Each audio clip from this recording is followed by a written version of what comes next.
good afternoon. Welcome in the session.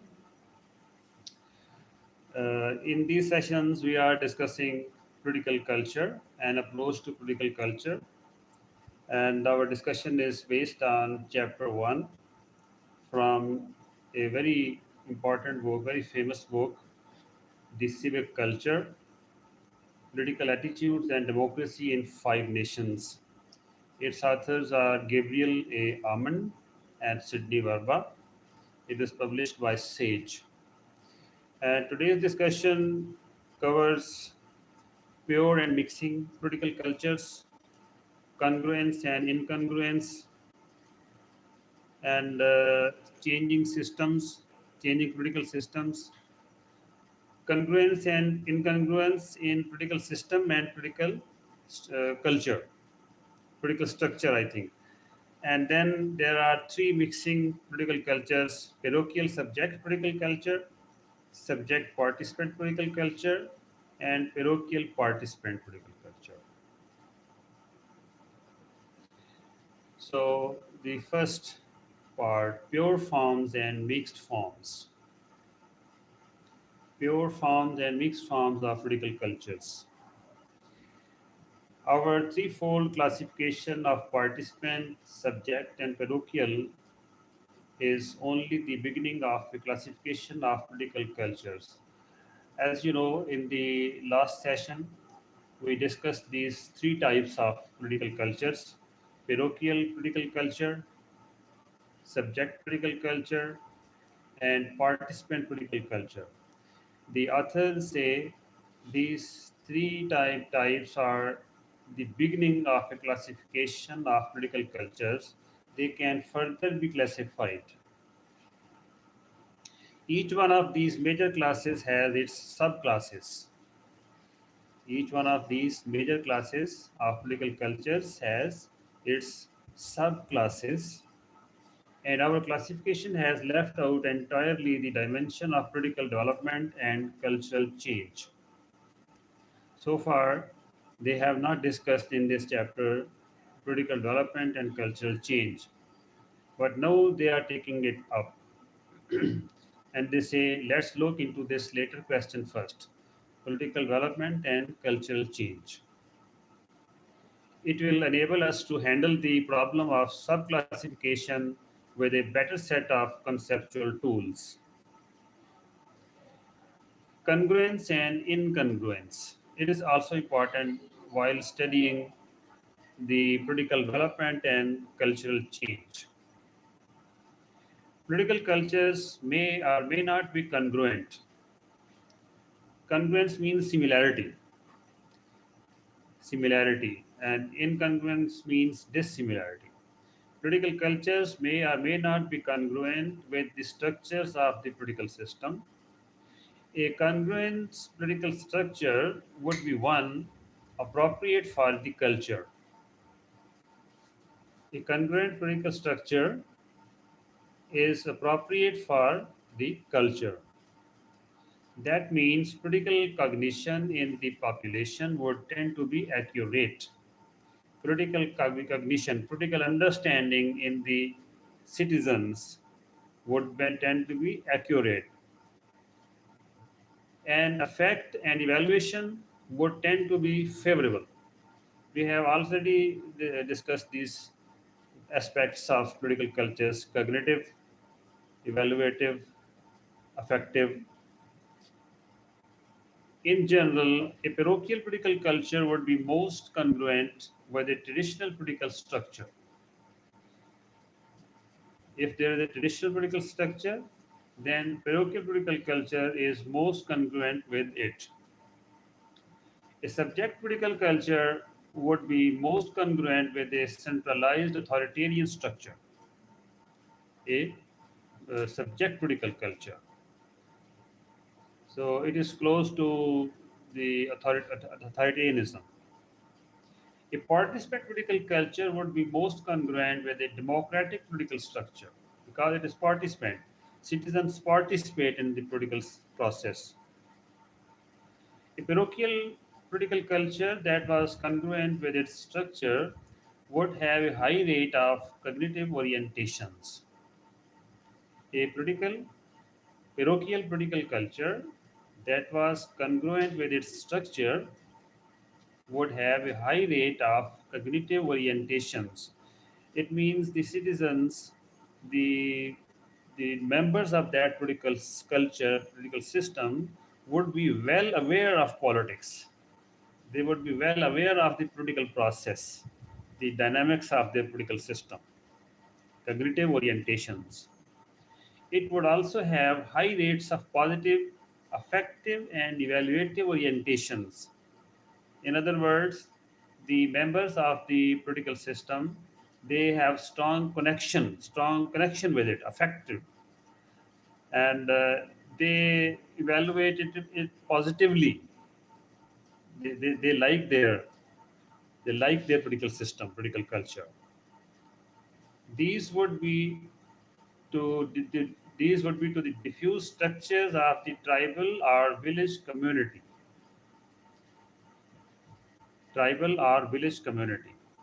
A subject political culture congruent with its system would have a high rate of cognition.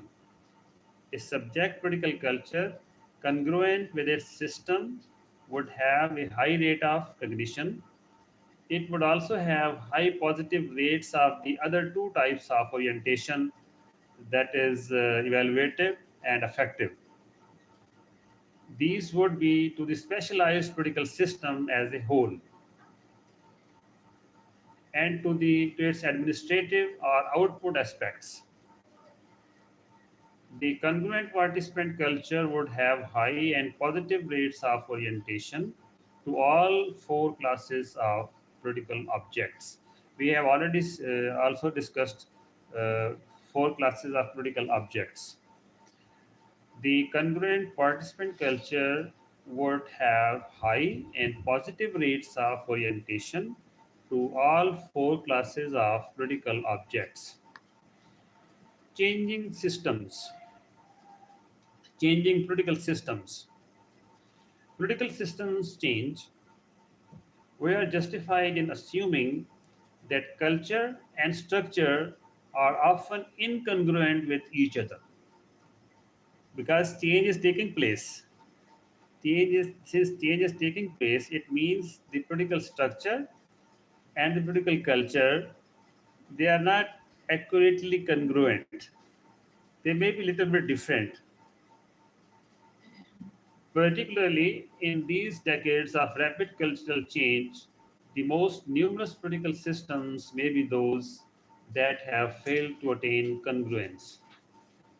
So most political cultures are supposed to be those which have less congruence, or they may be moving from one form of polity to another, one form of polity to another, maybe from parochial to subject, and from subject to participant. To represent schematically these relations of congruence and incongruence between political structure and culture, we present a table 1.3. Yes, I have made this table here, but it is not complete. The first column is okay. Second, third, or fourth columns, they have plus, minus, and zero values, but they have disappeared from this table.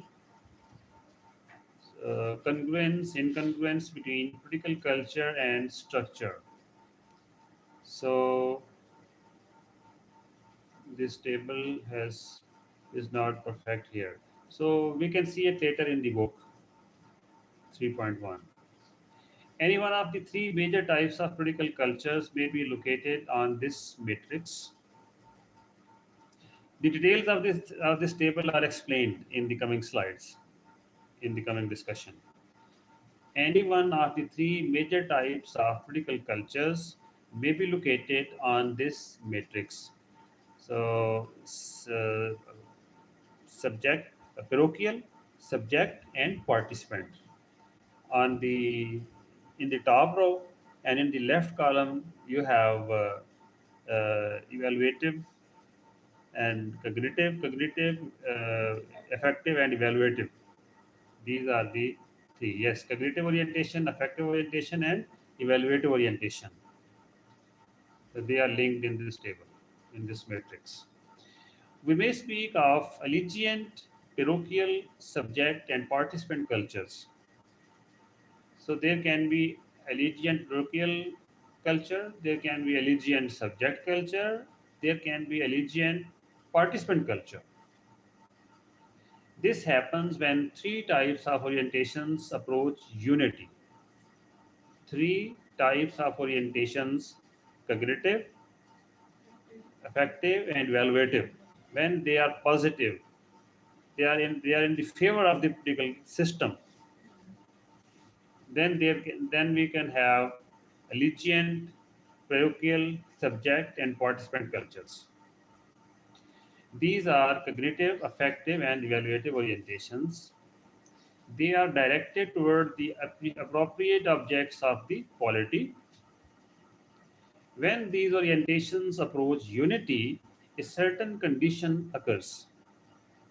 A certain condition occurs when these orientations approach unity. This condition can also be described as perfect congruence. Perfect congruence. If all three orientations are positive in favor of the system and they have attained unity, so there is perfect congruence in the political structure and political culture. Perfect congruence exists between culture and structure, but congruence between culture and structure may be best represented in the form of a scale. The limits of congruence between culture and structure are established in the first two columns of the table 3.1. Congruence is strong when the frequencies of positive orientations approach unity. This is represented by a plus sign. So, plus sign is there. Congruence is weak when the political structure is cognized, but the frequency of positive feeling and evaluation approaches indifference are zero. Okay, when the political structure is cognized, when people understand the political structure, they have good understanding of the political structure, so it means it is cognized. But the frequency of positive feeling and evaluation approaches indifference are zero. People understand the political system, but they are not strongly connected to it, and they not evaluate it positively. So then congruence is weak. This is represented by a zero. If congruence is weak, it is zero. Incongruence between political culture and structure begins when the indifference point is passed. Incongruence between political culture and structure begins when the indifference point is passed, when people are generally indifferent to the political system. So it means incongruence is increasing. Then negative affect and evaluation grow in frequency. Negative affect. People dislike their political system. It is negative affect. And negative evaluation means they evaluate it negatively. They do not look at it positively. This is represented by a minus sign. When people are negative about their political system, it is represented by a minus sign. Indifference is shown by zero, and positive positive orientation is represented by plus. We may also think of this scale as one of stability and instability. If all three orientations are positive, it means the political system is highly stable. If people are indifferent, it is less stable. And if people are against the political system, which is minus, it means there's a lot of instability, and even it may be civil war. As we move toward the first column in the figure, we are moving toward an allegiant situation. Allegiant situation where people they obey the system, they like the system, they abide by its rules, rules of the political system. Allegiant. This is one where attitudes and institutions match. Attitudes and institutions match here. As we move toward the third column, we are moving toward alienation. Alienation is indifference. People are indifferent. They are not interested in their political system. This is where attitudes tend to reject political institutions or structures. So if they are alienated, they don't like it, they reject it. They reject their political institutions and they reject their political structures. But this scale is only a beginning. It is a rudimentary scale.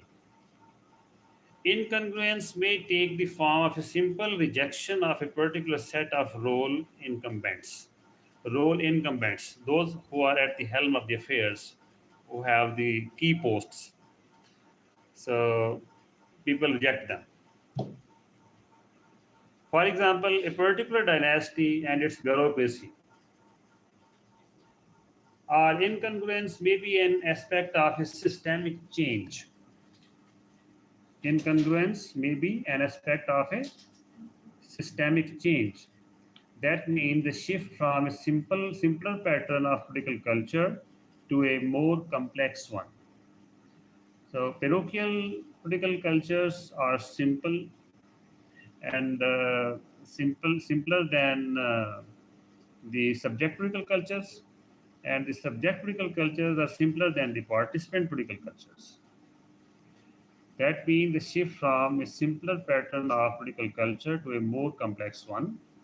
We have already suggested that all political cultures, with the exception of the simple parochial ones, are mixed. Parochial cultures are not mixed, but all other cultures, political cultures, they are mixed.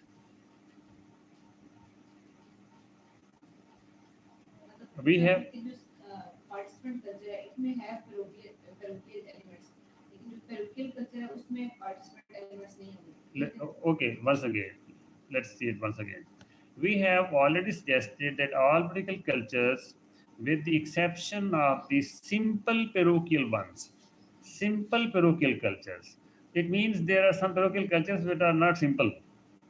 So it means a parochial culture which is not simple, it can also be mixed. So very simple parochial culture, it is not mixed.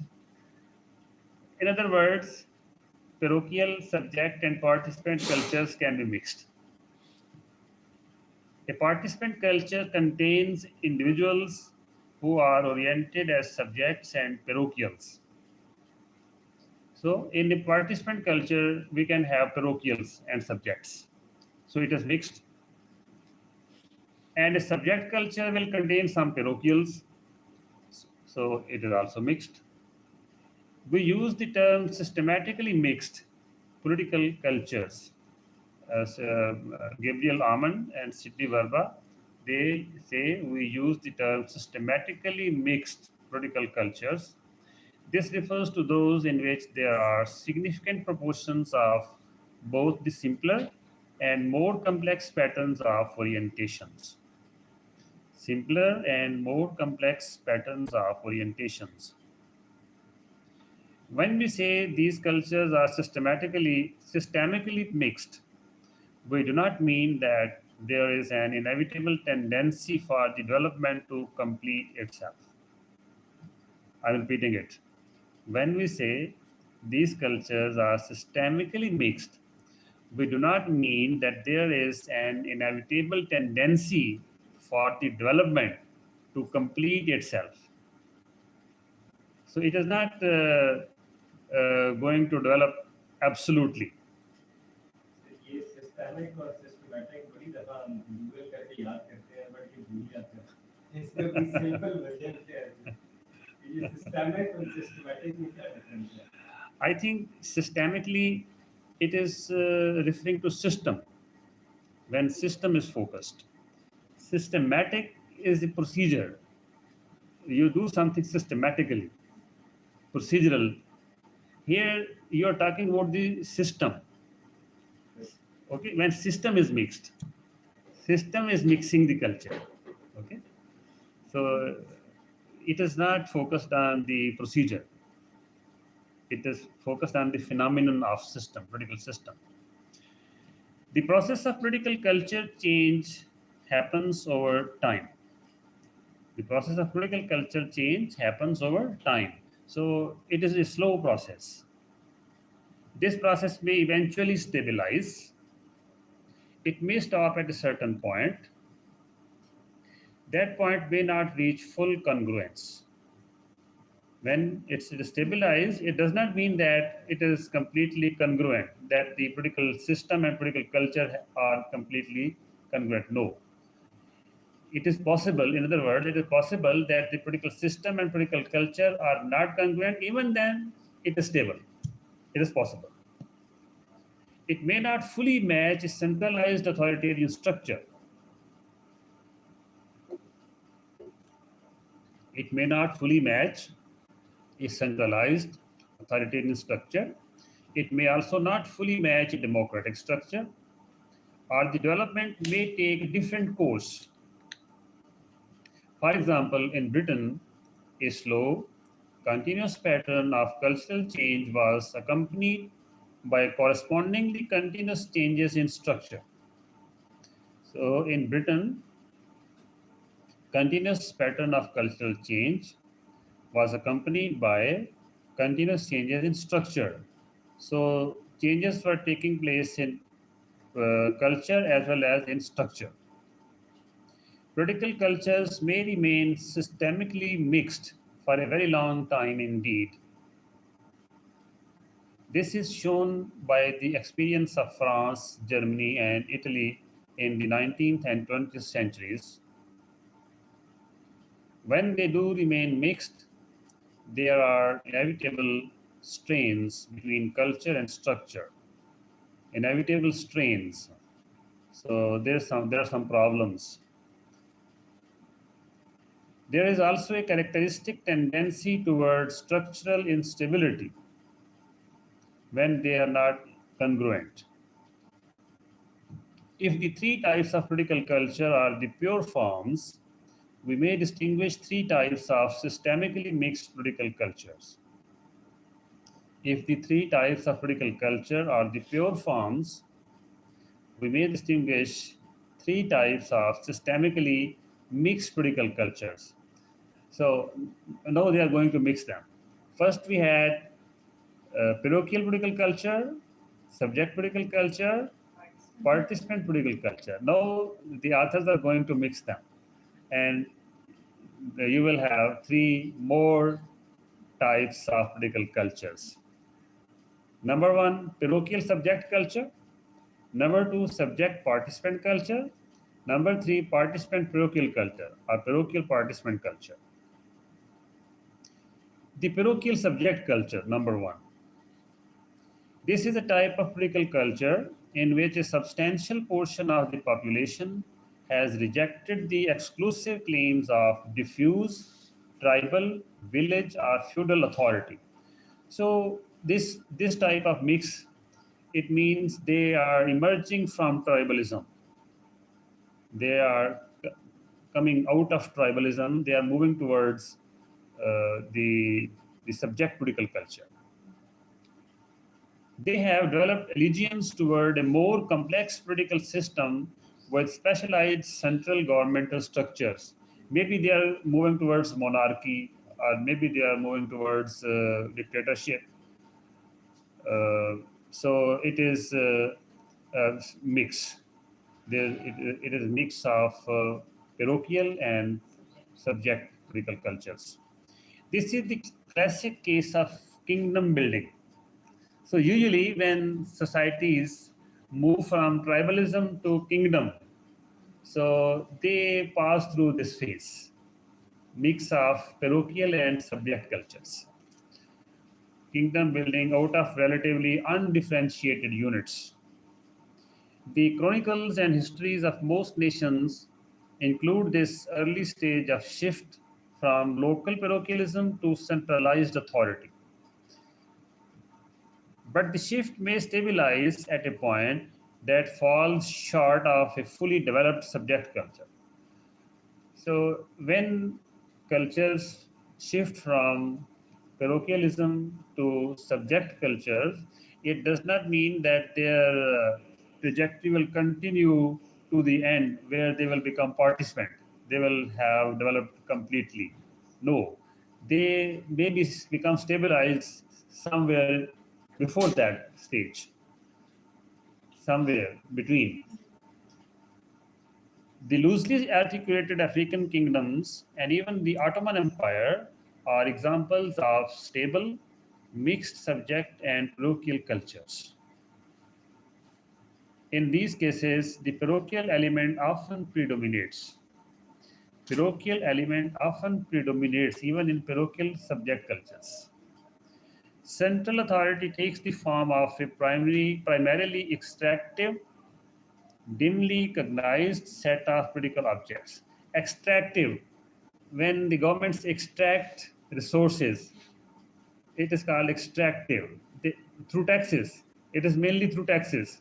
They impose more and more taxes. So extractive governments impose more taxes. So authoritarian governments are primarily extractive and dimly cognized, and people are not very aware of the dynamics of their political system. The problem of cultural change from parochial to subject patterns is a difficult one. The problem of cultural change from parochial to subject patterns is a difficult one because the tribal leaders, tribal elders, they would not like to lose their grip over their tribes. The village heads, they would not like to have a king over them. So there are difficulties in it. Unstable moves back and forth are common in the early history of nations. Unstable moves back and forth are common in the early history of nations. The classic case is that of the succession to King Solomon in the kingdom of Israel in the ancient times. When Solomon passed away, the parochial, tribal, and lineage leaders of Israel came to his son Rehoboam. Rehoboam. He was son of Solomon. So the tribal elders of Israel, they came to his son when Solomon passed away. They said, "Your father made our yoke hard. Your father made our yoke hard." So his government was a burden on us. Now, do thou make lighter the hard service of thy father? Will you lessen the burden on us? You are becoming the next ruler. And his heavy yoke which he put upon us, and we will serve thee. Okay? So, in fact, they are asking him to decrease the burden on the subjects. Rehoboam's older counselors advised him to lighten the yoke. Older counselors. They told him to pay more respect to the autonomy of the persisting parochial, tribal, and lineage groups. So you see here, the tribal elders, the village heads, they wanted to have the traditional authority. So they asked the son of Solomon to to uh, yes, to share power with the lower levels, at the lower levels, decentralize the power with the village heads and the tribal elders. They told him to pay more respect to the autonomy of the persisting parochial, tribal, and lineage groups. His younger men were fanatical modernizers. So there may be a Generation Z at that time. So there was a young generation. His younger men were fanatical modernizers. They wanted to get rid of the tribal leaders and village heads. So they wanted a central government, the central authority. They offered him the celebrated advice to tell the traditional leaders of the people, the young modernizers. They offered the son of Solomon the celebrated advice to tell the traditional leaders of the people, my little finger is thicker than my father's loins. If my father hath burdened you with a heavy yoke, I will add to your yoke.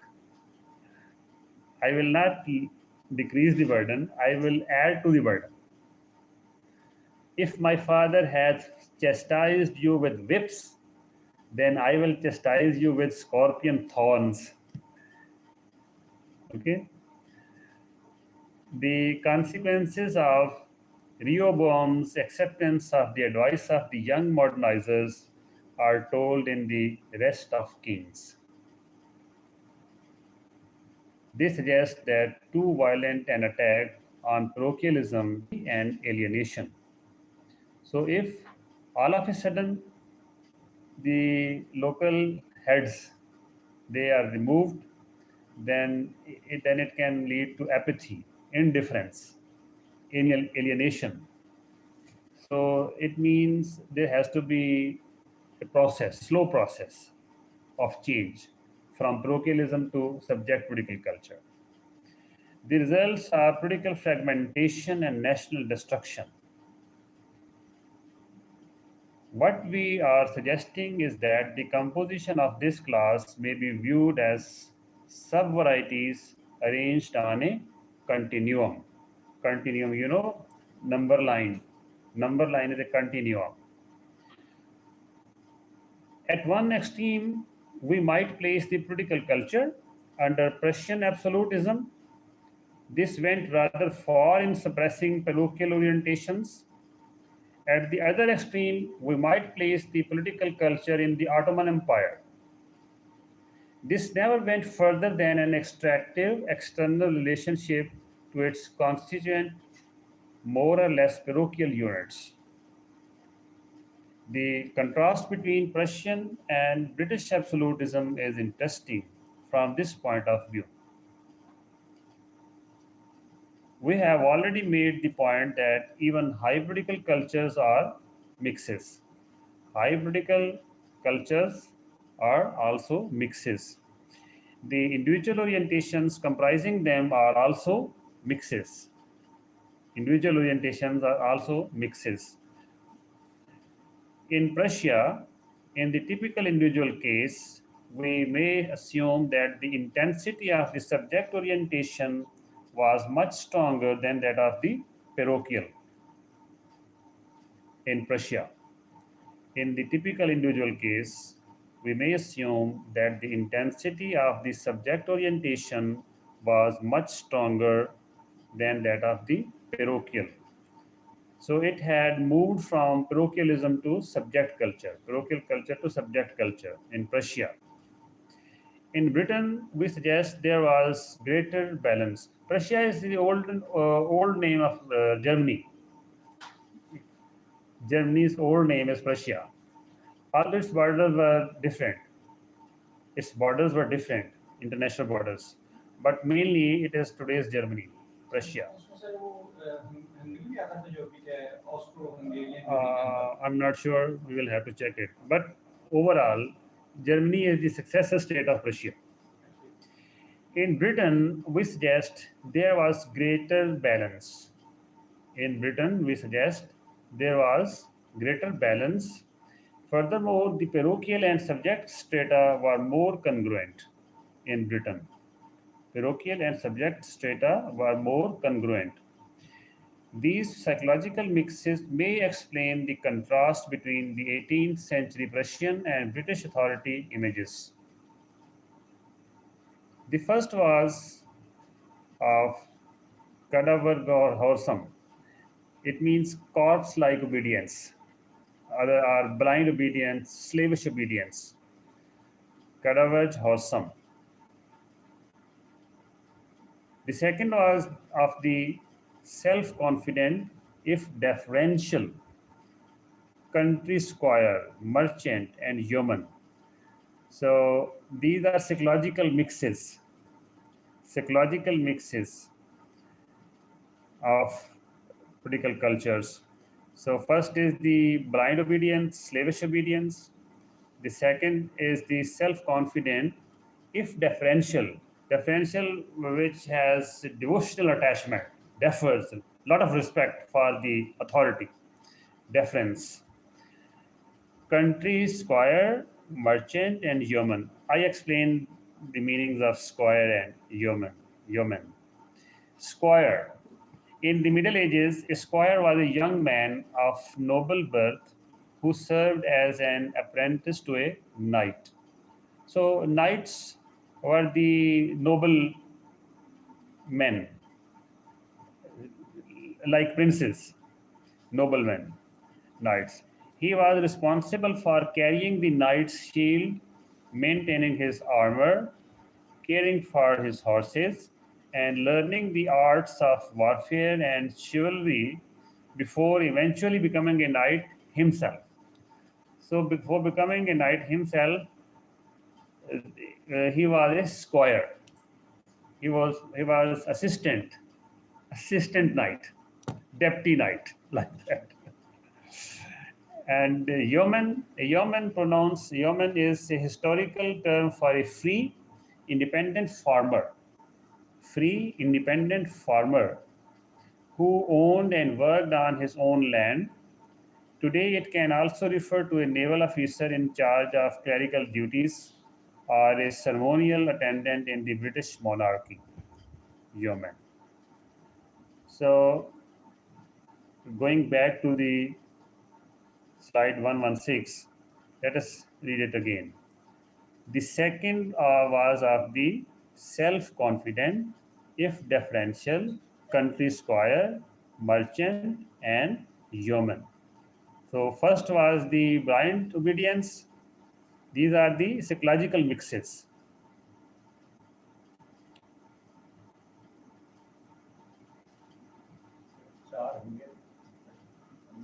Just a few minutes. Just a few. Yes. Okay, fine. Thank you. Similarly, the cultural mix in Prussia probably involved more of a polarization. In fact, it is difficult. Today's terminology is difficult.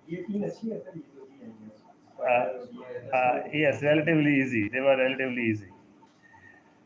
Similarly, the cultural mix in Prussia probably involved more of a polarization. There was a persisting parochial subculture. In Prussia, there was a persisting parochial subculture. This was exemplified in the extreme case by the peasants or farmers on the East German states. There was also a subject subculture among those groups most affected by the impact of Prussian absolutism. If you have some questions or points, you write them down, jot them down, and at the end we can discuss. There was also a subject subculture among those groups most affected by the impact of Prussian absolutism. These included the bureaucracy down to the lowest levels. They also included the increasingly large proportion of Prussian manpower undergoing the Prussian army experience. Thus, change from a parochial to a subject culture may stabilize at a number of points on the continuum. So there's a continuum. At the one end, is the most advanced, most mixed, and at the other end is the least mixed or least advanced. Thus, change from a parochial to a subject culture may stabilize at a number of points on the continuum. So it can be stabilized at various points.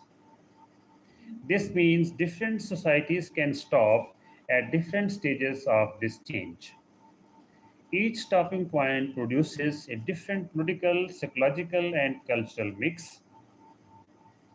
We suggest that the kind of mix that results has great significance for the stability and performance of the political system. The kind of mix that results is very important.